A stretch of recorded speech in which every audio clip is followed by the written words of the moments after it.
They've been a burden for parents and teachers financially, but furlough days no doubt hurt our children more than anyone else. Tonight in part 3 of our series, Schools in Crisis, we look at the impact of furlough days. KEZI 9 News reporter Stacia Kalinowski joins us live in the studio. Stacia? Well, Rick and Brandy, for parents, it's paying for daycare. For teachers, it's 7 to 8 days without pay. And for 4J students, it's losing out on 36 hours of classroom learning, hours that down the road could impact their ability to compete with other kids to go to college. They are images defined by what's not in the picture. A story realized by what we don't hear. The lessons we're learning by what's not being taught. It's really been insane this year with how many furlough days. I can't even imagine adding more. Furlough days, 2 words that when uttered near just about any parent almost have a stinging effect. I mean, they don't go to school anymore as it is. I'm going to briefly tell you, this may not be. It's a routine most kids are used to going through every Friday afternoon.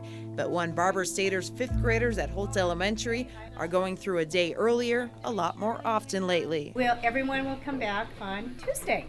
In this case, another 4-day weekend, one her students no doubt welcome with open arms. I think it's an attitude, first of all, an attitude of, oh, we don't have very much school, there's more vacation. A few extra Fridays here and a couple of Mondays there might not seem like a huge deal, but add in holidays, teacher in-service days, and spring break, and many parents are starting to wonder if their kid spends more time away from school than at it.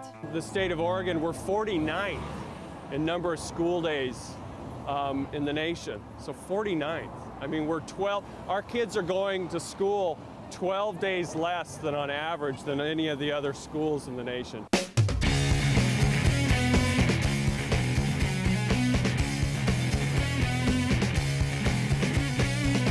In Lane County, Bethel kids take the cake.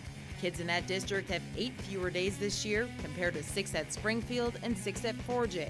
Think of it this way, between January and the end of the school year, the 4J students have 14 school weeks that are 4 days or shorter. I'd almost rather have them shorten the school year or start later. Kids have been writing in their journal about that period of time off and how difficult it's been for them to retain their math facts. It's much harder to retain facts, of course, when there's less time to absorb them. I've already noticed it, and this is our first year with a lot of furlough days, and we're already about a week behind in math and a lot of other subjects. It will compound every year, so they have 36 less hours this year and then 36 less as 8th graders. I can change what kids know in 10 days.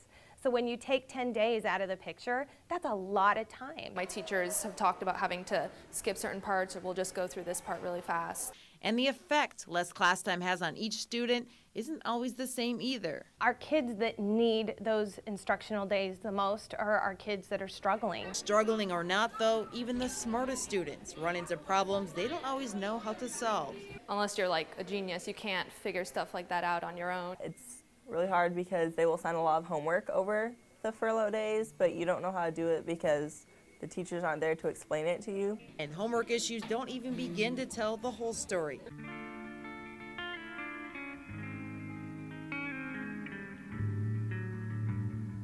Andrew Rizika's 8th grade science class relies on hands-on, project-based learning. No, we thought it was an atom.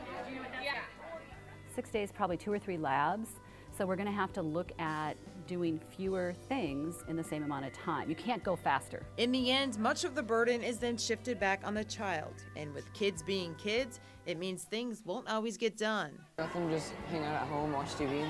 I don't think anybody's disciplined like that because a lot of people do sports or they hang out. And personally for me, I either do it right away or I procrastinate. So does that leave the role of the watchdog up to the parent? You know, parents have to work on furlough days. A lot of times they're scrambling for childcare.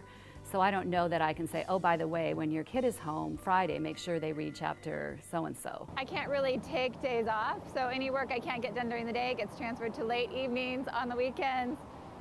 So it adds to the stress of our family life. A stress on the family, on the system, and on the children. And a stress that doesn't appear to be going away anytime soon.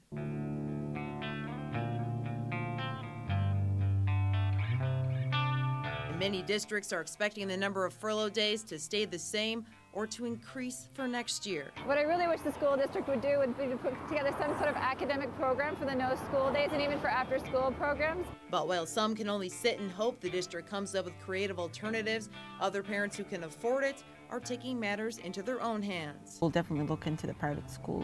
A dilemma with no immediate solutions, a free fall that everyone is waiting to come to an end.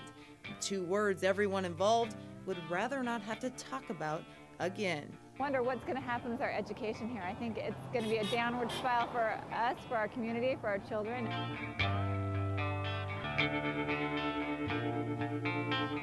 Well, some parents say they're taking their kids to museums or providing other educational experiences on furlough days. But for those looking at daycare, the cost alone is $30 to $60 per day. And centers like the YMCA say they have waiting lists.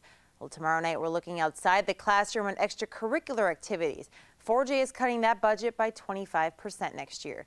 Live in the studio, Stacia Kalinowski, KEZI 9 News.